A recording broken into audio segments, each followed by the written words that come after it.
No Antigo Testamento, o dízimo e as ofertas eram obrigatórios, tinha que dar, senão estava em pecado, e tal. Mas agora no Novo Testamento, também devemos dar, ou até muito mais, porém não com tristeza ou com o quê? Obrigação ou necessidade. Qualquer uma dessas duas palavras estão certas. Na Revista Atualizada fala necessidade, mas eu até gosto mais nesse versículo aqui, porque quando fala por obrigação, dá melhor de entender o que o versículo está querendo dizer. Deus não quer que você dê com tristeza, nem por obrigação, porque alguém te obrigou a dar. Está entendendo? Porque Deus ama quem dá com alegria. Eu sempre tenho sido muito desafiado por essa frase, que Deus ama quem dá com alegria. Porque eu penso assim, mas peraí, Deus, o Senhor não nos ama de todo jeito, até quem não dá, ou quem dá com tristeza, ou quem não dá nada, o Senhor ainda não ama? E a resposta dele é claro, Deus amou o mundo de tal maneira que deu o seu Filho. Deus ama todo mundo. Mas Deus derrama esse amor, Ele manifesta esse amor sobre aqueles que têm um coração igual a Ele, um coração doador, um coração que dá e que dá com alegria, e não por constrangimento, ou não para querer aparecer, mas alguém que tem esse coração desprendido, liberal, ele atrai o coração de Deus. Por isso que a Bíblia fala, Deus ama quem dá com alegria. É muito precioso isso, né? É muito, muito precioso. Devemos dar os dízimos e as ofertas com alegria ou por necessidade, irmãos? Com alegria. Muito bem. O mundo pensa que para alguém prosperar financeiramente é preciso tirar dos outros. Porém, a Bíblia ensina que é dando que se recebe. A Bíblia ensina isso. Esse ditado aí que o pessoal diz é bíblico, tá? Isso é na Bíblia mesmo. Dá e dar-se-vos-á a boa medida, recalcada, sacudida, transbordante, generosamente vos darão, porque com a mesma medida com que tiverdes medido, vos medirão também. Lucas 6, 38. Eu falava tanto esse versículo lá em Santarém, e uma vez uma pessoa chegou para mim, pastor, isso está na Bíblia. Eu falei, mas claro, eu venho citando esse... Pastor, pensei que era só uma brincadeira que o senhor fazia lá do púlpito, falava, dá e dá-se-vos a boa medida, recalcada, sacudida, isso aqui está na Bíblia, pastor. É claro, irmão, estava citando a Bíblia, eu não sabia, pastor. E descobriu a Bíblia, finalmente. Atos 20 e 35, olha, Jesus já tinha subido para o céu, já tinha morrido, ressuscitado, já tinha subido para o céu, e ele nunca foi registrado lá nos evangelhos, em Mateus, nem Marcos, nem Lucas, nem João, essa frase de Jesus.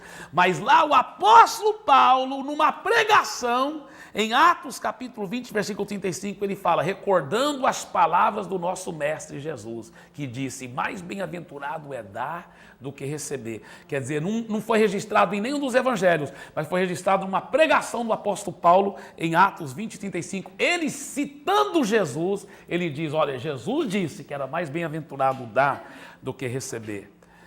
Veja o exemplo de duas viúvas pobres que deram tudo o que tinham, confiando na promessa de Deus, que ele abriria as janelas do céu e derramaria bênçãos sem medida.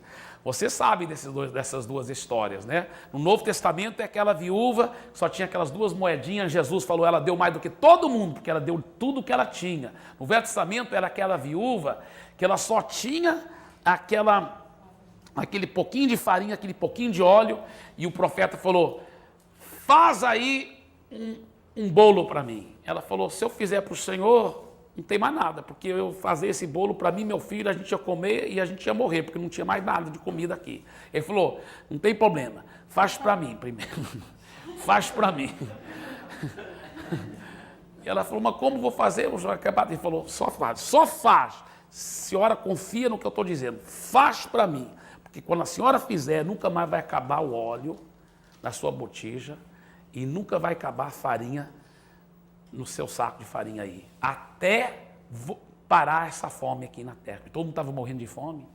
Ela fez para ele. Aí o óleo não acabava mais, a farinha não acabava mais. E ela ficou fazendo comida até acabar toda aquela crise que o país estava passando. Que coisa fantástica, que coisa fenomenal, né? Com a glória a Jesus. Então, Continuando aqui, não tenha medo de provar a Deus nessa área, é Ele quem está mandando. Não vamos esquecer que tudo que temos pertence a Deus, pois fomos comprados por Ele. Tá? Isso aqui, esse número 8 aqui é muito profundo, porque existem alguns que questionam se o dízimo é algo do Novo Testamento. Primeiro, deixa eu te falar, tem 3 lugares do Novo Testamento que ensina sobre o dízimo, né? 3 lugares. Em Mateus, em Lucas e em Hebreus. São 3 no Novo Testamento. Então o Novo Testamento ensina que deve sim dar o dízimo. Por exemplo, Mateus 23, 23, Jesus falando dos fariseus, ele fala, olha, vocês dão dízimo até do tempero, da hortelã, até do tempero vocês estão dando dízimo. Dessas coisas bem pequeninhas, insignificantes, vocês ficam coando o mosquito, mas vocês engolem o camelo, porque as leis mais importantes sobre a fé, o amor, a misericórdia, a justiça, vocês não estão obedecendo. Então vocês estão coando o mosquito e engolindo o camelo. Então ele disse, olha, vocês estão coando o mosquito, mas engolindo o camelo, porque vocês dão dízimo até do tempero. Eu confesso, irmãos, que eu comecei a pensar um tempo atrás, poxa, eu recebo muito presente, às vezes uma pessoa me dá uma camisa, eu não calculo o valor da camisa para dar o dízimo, eu não calculo o valor do par de sapato que alguém me dá para dar o dízimo, mas esse versículo me desafiou, porque sabe o que Jesus disse para os seus discípulos, aliás para os fariseus, ele falou, vocês dão dízimo até do tempero. Quer dizer, você tem aquela caixinha de tempero crescendo lá, até lá eles tiravam o dízimo. A mangueira, 10 mangas, a melhor manga era de Deus. Ele falou, mas as leis mais importantes, a justiça, a fé, o amor e a misericórdia, vocês desobedecem. Aí ele diz assim, lá em Mateus 23, 23, ele fala assim, vocês deviam fazer essas coisas mais importantes sem omitir aquelas. Em outras palavras, ele falou, vocês devem continuar dando dízimo até do tempero. Eu entrei em crise depois que eu vi esse versículo. Falei, meu Deus. Aí o que eu fiz? Eu combinei com minha esposa. Falei o seguinte, olha, o nosso dízimo, pelo salário que a gente recebe, nossa prebenda ministerial, que eu não recebo conforme, se entrar muito na igreja eu recebo muito, se entrar pouco eu recebo pouco. Não é assim não, eu recebo uma coisa fixa. Se eu quiser receber mais do que isso, tem que aplicar fé para receber doações, você está entendendo? Eu tenho que aplicar fé. Da igreja eu não posso tirar, não. Eu tenho uma coisa fixa, certa, e é muito cuidadosa, é muito sagrada. Todo centavo de dinheiro da igreja é muito sagrada. Então, eu uso com muita sabedoria. Quando eu estou trabalhando como pastor, administrador, decidindo aqui com o presbitério, não gosto de fazer nenhuma decisão sozinha com o presbitério, como a gente vai administrar esse dinheiro, mas isso não é meu dinheiro, é o dinheiro de Deus. O meu é só aquela parte fixa que eu recebo todo mês. Tudo bem. O que eu falei para minha esposa? Primeira coisa que a gente faz, a gente separa o dízimo. Mas além do dízimo, vamos separar mais X, e esse X era grande, que a gente vai incluir no dízimo para cobrir todos os presentes, qualquer coisa que a pessoa me dá. Então, hoje em dia, eu dou o dízimo até de presente e tudo, mas não calculo, não sento para calcular tudo, porque já está incluído no dízimo a mais que eu dou. Por quê? Porque eu fui desafiado por esse versículo de Jesus. Jesus falou, vocês devem fazer essas coisas mais importantes sem omitir aquelas. Eu falei, pronto. Então eu vou querer ser mais cuidadoso até no dízimo também. Muito bem. Agora, só que tem outro princípio que é muito profundo aqui. E esse princípio é o seguinte. O Novo Testamento ensina, porque no Velho Testamento, Deus era dono dos dízimos e das ofertas. Que lembra que eu falei para vocês que alguém calculou todas as ofertas que os judeus tinham que dar e dava mais ou menos 14% a 15%.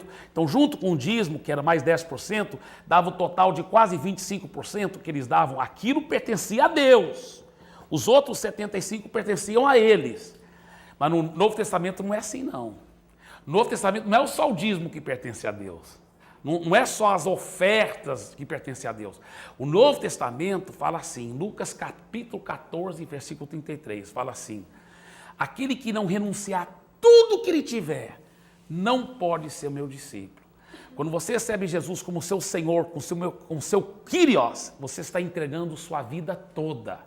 Né? Tem gente que não sabe disso, né, em relação ao dinheiro. Eles entregaram a vida a Jesus desse jeito. Pegaram a carteira e falaram assim, Jesus, eu vou entregar minha vida ao Senhor, mas peraí. Está aqui, deixa a carteira para cá. Tá, Jesus, eu entrego minha vida ao Senhor. Agora a carteira não está entregue, né?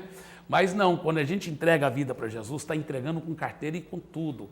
Ele é dono de tudo. Então não é só 10%, nem 25%, é 100%. Então a gente separa sim o dízimo primeiro para Deus. Mas depois os outros 90%, eu vou ser administrador daquilo que já pertence a Deus. Você está entendendo? Então, não é eu que decido o que eu vou fazer com os outros 90%. Não, eu falo, Deus, o que o Senhor quer que eu faça com esse nome? Dá tanto de oferta, tá? Ajuda o pobre, tá? E isso aqui, faz isso. Compra pão para a sua família, tá? Mas isso aqui, esses outros 90% também pertencem a Ele. E no Novo Testamento, esse é o princípio que a Bíblia ensina, tá? Então, esse número 8 aqui é muito profundo, né? Não vamos esquecer de que tudo que temos pertence a Deus, pois fomos comprados por Ele. Só que a irmã fez uma pergunta em cima do número 7. Número 7 que fala, não tenha medo de provar a Deus nesta área. Ela perguntou, como provar a Deus? Em Malaquias, ele explica como provar a Deus. Ele fala assim, provai-me nisto, diz o Senhor dos Exércitos, se eu não vos abrir as janelas do céu e derramar sobre vós bênçãos sem medida. Ele está se referindo ao quê? Aos dízimos e às ofertas. Ele está falando, se você for liberal e generoso para com Deus e para com sua obra, dando o seu dízimo e as ofertas na medida que o Espírito Santo vai te mandando, liberalmente dando as ofertas, ele falou, pode provar, em outras palavras, você pode colocar Deus à prova, no bom sentido da palavra, dizendo, ó Deus, a tua palavra garante que o Senhor vai abrir as janelas do céu e eu estou esperando agora essa bênção financeira sobre a minha vida, porque eu estou procurando fazer a minha parte, ser fiel no dia das ofertas. E o Senhor falou, provai-me nisto, se eu não abrir as janelas do céu e derramar sobre vós bênção sem medida. Se a pessoa dá um dízimo, já assim, pensando em receber, será que ele é abençoado? Olha, parece-me que na área do dízimo, mesmo assim ele é abençoado. Eu tenho ouvido história até de pessoas incrédulas que aprenderam essa lei espiritual e deram e eram abençoadas. Agora, a Bíblia que manda, se o próprio Deus fala, olha, provai-me nisso, eu não vou te prosperar muito. Então, ele está falando que pode ser uma das minhas motivações. Claro que não deve ser minha motivação principal. Minha motivação principal deve ser por amor a Ele, por amor à obra dele, né? Mas não é errado, não deve ser minha motivação principal, mas não é errado também ser uma das minhas motivações, porque eu quero prosperar também, porque Deus quer nos prosperar mesmo, né? Então, não é errado ser uma das minhas motivações. Pastor, me tira só uma dúvida, assim, se você é a pessoa que trabalha no lugar e recebe uma quantia X para pagar o transporte, só que você recebe todo de uma vez, mesmo assim você tem que tirar o dízimo daquele dinheiro do transporte, já é assim a conta certa para o mês todinho, porque tem muita gente que recebe o dinheiro assim e não tira o dízimo, e eu quero saber assim, eu tenho essa dúvida. Não, eu acho que o transporte é diferente. No seu caso, por exemplo, alguém que trabalha numa firma, aquela firma dá a comida, dá o transporte, tá? Mas aquela comida e o transporte que a firma está dando, ela já está embutindo como se fosse como parte do pagamento, ou seja, igual um teto que ela põe sobre a cabeça do trabalhador, igual uma água que ela fornece lá, como se fosse um dever do empregador de dar aquilo. Então, você está fazendo aquilo, mas parte do seu trabalho lá. Aí, do seu salário, sim, paga o dízimo, mas aquelas outras coisas que ela dá, que é embutido lá, eu acho que não precisa dar não, porque é como se fosse um dever empregatício, né? Eu acho que isso não é uma dúvida só minha, assim, muita gente se questiona contra isso. Amém. É isso que eu sugiro, é assim que eu penso, né? Amém. Vamos continuar. Então, número 9, o amor constrange a prática do dízimo. Né? Dizimar não é somente reconhecer um dever, antes é uma expressão de amor e gratidão. O crente muito recebeu e, portanto, muito deve contribuir. É muito fácil entregar o dízimo quando o crente primeiramente entrega-se a si mesmo ao Senhor. O exemplo de Jesus nos inspira a dizimar. Embora não tenha sido enfatizado o que Jesus ensinou sobre dízimo, ele recomendou claramente a sua prática, né? Eu já citei Mateus 23, o Senhor ensina que o dever do crente é dar o dízimo. No Novo Testamento é evidente que Jesus era um dizimista, praticamente, porque disse que veio cumprir a lei. Se não fosse dizimista, os fariseus o teriam condenado. Isto eles não fizeram. Jesus deu tudo, realmente, e nós podemos dar no mínimo o dízimo. Deixa eu até falar uma coisa, irmãos. O dízimo estava na lei, mas estava antes da lei. O dízimo está na Bíblia de capa a capa. Muito antes de existir a lei de Moisés, né? Mais do que 400 anos antes da lei de Moisés, o Abraão já estava dando o dízimo de tudo. A Bíblia fala, ele deu para Melquisedeque, né? O sacerdote do Deus vivo. Os resultados justificam a prática do dízimo. Os resultados de dar o dízimo são materiais e espirituais. A entrega do dízimo vai proporcionar recursos para todos os setores do trabalho do Senhor. O culto, missões, educação religiosa, evangelização, beneficência. Melhor ainda, serve para aprofundar e enriquecer a vida espiritual do crente, ao mesmo tempo incentivando a fé, esperança e amor nos corações dos outros.